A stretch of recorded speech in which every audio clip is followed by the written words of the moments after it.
এই যে দেখেন শুনেন প্রশ্নটা কি করেছে, শুনতে পাচ্ছেন? হামিদুর রহমান দেওবন্দি ওয়াহাবি রাফেজি শিয়া খারেজি এই সমস্ত যত বদমজাব বদাকিদার ব্যক্তি আছে আর আশরাফ আলী থানভী খলিল আহমদ আহমেদি রাশিদ আহমদ গঙ্গুই কাসিম নানভী এর কুফরি আকীদা জানার পর মির্জা গোলাম আহমদ কাদিয়ানির কুফরি আকীদা জানার পর যদি তাদেরকে মুসলমান যদি মনে করে তবে এই রকম ব্যক্তিদের হাতে জবাই করা পশুর মাংস খাওয়া হারাম। শুনতে পেলেন? শুনতে পেলেন? তাহলে আচ্ছা বলেন, আমাদের আকীদায় সমস্যা আছে না ওদের আকীদায় সমস্যা আছে? বলেন, কাদের আকীদায় সমস্যা আছে? ওরা নিজেকে আশেকে রাসূল নিজেকে দাবি করে, আর ওই শয়তানের দলেরা আমরাকে কাফের বলে এবং কি ওয়াহাবি বলে চিহ্নিত করেন। চিহ্নিত করেন কি করে না? জোরে বলেন। করেন। আমি একটা কথা বলে যাচ্ছি। আচ্ছা বলেন তো, এখানে কোনো ব্যক্তি, কোনো একজন হানাফি মাযহাবের আছেন? কোনো একজন লোক আছে? আচ্ছা বলেন তো, আমি আসামের মাটিতে বলেছিলাম সেই কথাটা আজকেও আপনাদের সামনে বলে যাচ্ছি। আর আমার পাশে শাইখ বসে আছেন, হাদিসের পণ্ডিত। তিনি পায়ে পায়ে পাঁচ হাঁটাতে হবে না, এরকম কোন একটা হাদিস আছে? আরে সাহিত দূরের কথা, একটা জাইফ হাদিস আছে। জাইফ তো দূরের কথা, একটা জাল হাদিস আছে। আরে জাল তো দূরের কথা, কোন পেপার পত্রিকায় পাওয়া গেছে? আর পায়ে পায়ে পাঁচ হাঁটার হাদিস বুখারী শরীফে গজগজা ভাবে দেখা যাচ্ছে না? কি বলেন সাহেব? দেখা যাচ্ছে।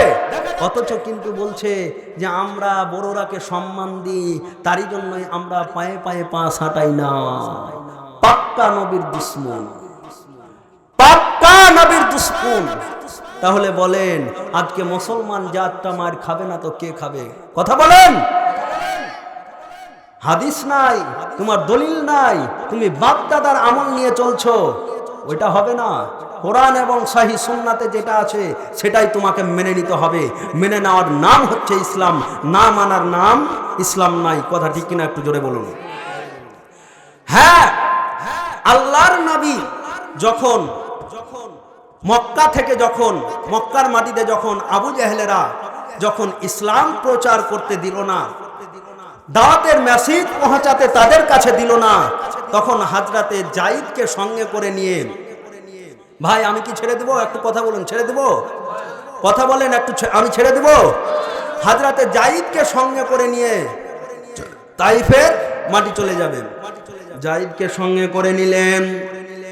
যায়েদকে বলছেন, ওরে যায়েদ, আমি মনে করেছিলাম মাত্র 10 দিন এই মক্কার মাটিতে কালেমার মিশন চালাবো, কালেমার দাওয়াত দিব, কিন্তু না না না, এরা আমাকে থাকতে দেবে না, আমাকে এই কালেমার দাওয়াত দিতে দেবে না।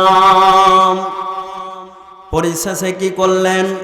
আল্লাহর নবী, দয়ার নবী, বিশ্বের নবী, একবার জোরের সাথে বলুন সাল্লাল্লাহু আলাইহি ওয়াসাল্লাম, যায়েদকে সঙ্গে করে নিয়ে চলে গেল তাইফের মাটিতে। তাইফের মাটিতে যাওয়ার পরে তাইফের লিডারের নাম হচ্ছে আব্দুল্লাইল।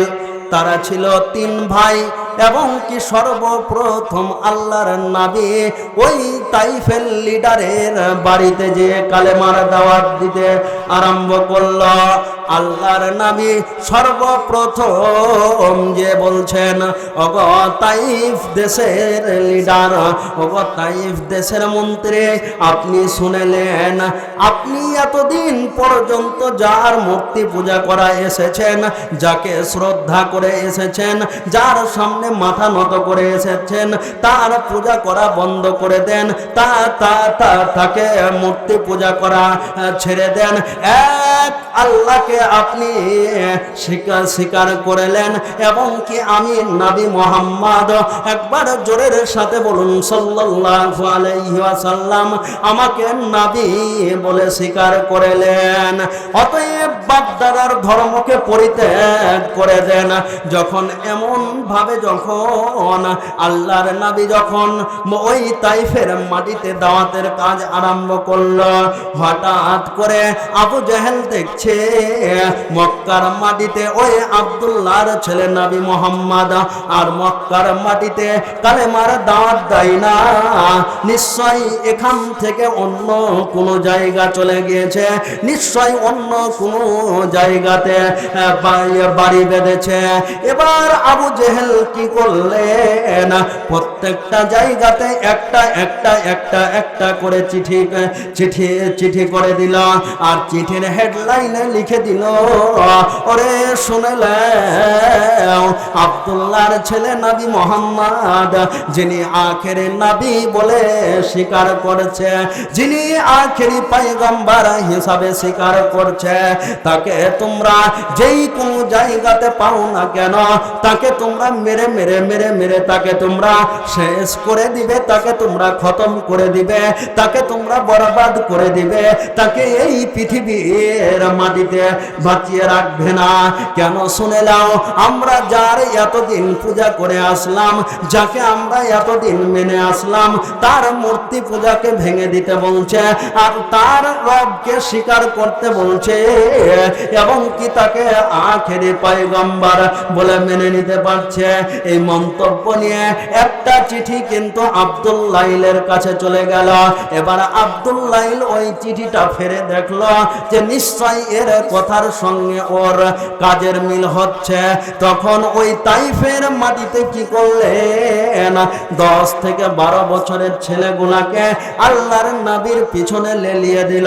ওরে যুবক ছেলেরা, তোমরা শুনে নাও, তোমরা এই আব্দুল্লাহর ছেলে নবী মুহাম্মদকে, যিনি আমাদের বাপদাদার ধর্মকে পরিত্যাগ করতে বলছে, তোমরা তাকে যেই কোনো জায়গাতে পাও না কেন তাকে তোমরা মেরে মেরে মেরে মেরে মেরে মেরে তাকে তোমরা শেষ করে দিবে, তাকে তোমরা মেরে মেরে মেরে মেরে খতম করে দিবে। এই কথাটা যখন বলে দিল, তখন ওই যুবক ছেলেরা আল্লাহর নবীর পিছনে লেগে গেল। আল্লাহর নবীকে এত বড় বড় পাথর গুলা নিয়ে আঘাত করতে লাগলো, আল্লাহর নবীকে এমন ভাবে আঘাত করতে লাগলো, আল্লাহর নবীর পা থেকে নিয়ে মাথা অবধি, এবং কি মাথা থেকে নিয়ে পা অবধি রক্তই রক্তিত হয়ে যাচ্ছে। তারপরেও কিন্তু আল্লাহর নবীকে মারা ছাড়ে না, আল্লাহর নবীকে এইভাবে পাথর দিয়ে আঘাত করতে থাকছে, আল্লাহর নবীকে পাথর দিয়ে এইভাবে আঘাত করতে থাকছে।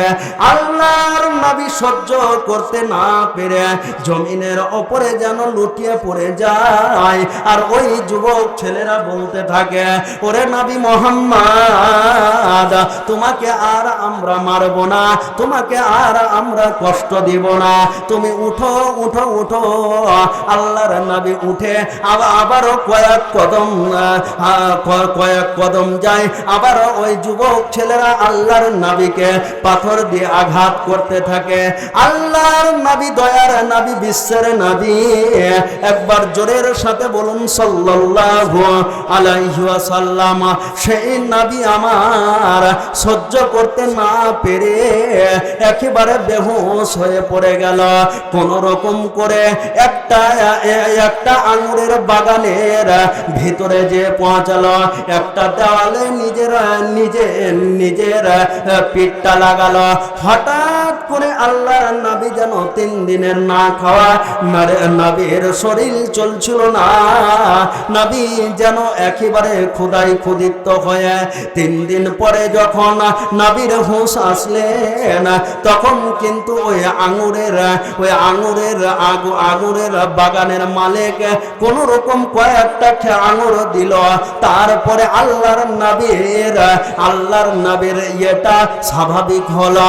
এবার আল্লাহর নবী ওই লোকটাকে বলছেন, ওরে ভাই, কোথায়, তোমার বাড়ি কোথায়? বলছে আমার বাড়ি হচ্ছে নেনোয়া। তুমি কি নবী ইউনুসকে চিনো?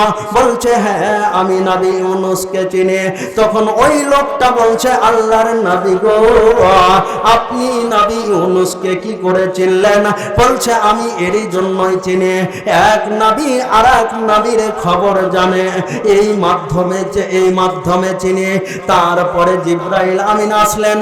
জিবরাইল আমিন এসে আল্লাহর নবীকে এসে বলছেন, ওগো আল্লাহর নবী, আপনাকে যারা কষ্ট দিয়েছে, আপনাকে যারা রক্তাক্ত করেছিল, আপনাকে যারা এইভাবে মেরেছিল, আপনি যদি আমাকে একটু অর্ডার করেন, তাহলে কিন্তু আমি একটা ডান হাতের ওপরে পাহাড় নিব এবং কি একটা বাম হাতের ওপরে পাহাড় নিব।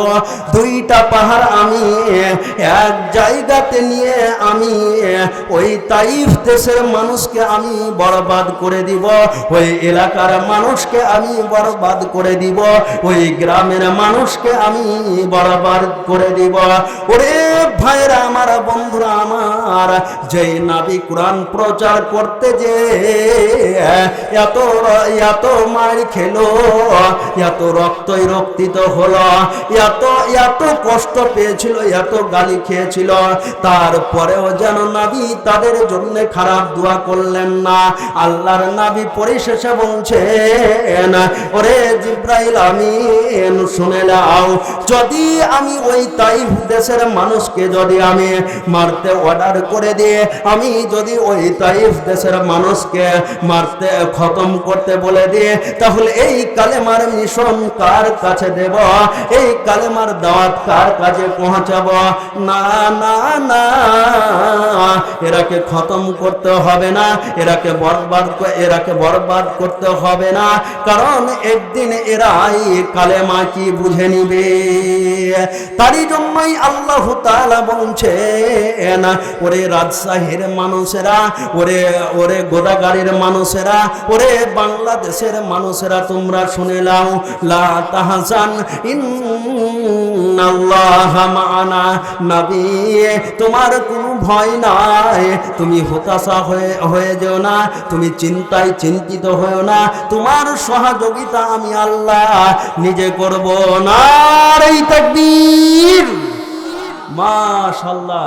তাহলে নবী এত কষ্ট করেছিল, এত কষ্ট করার পরেও নবী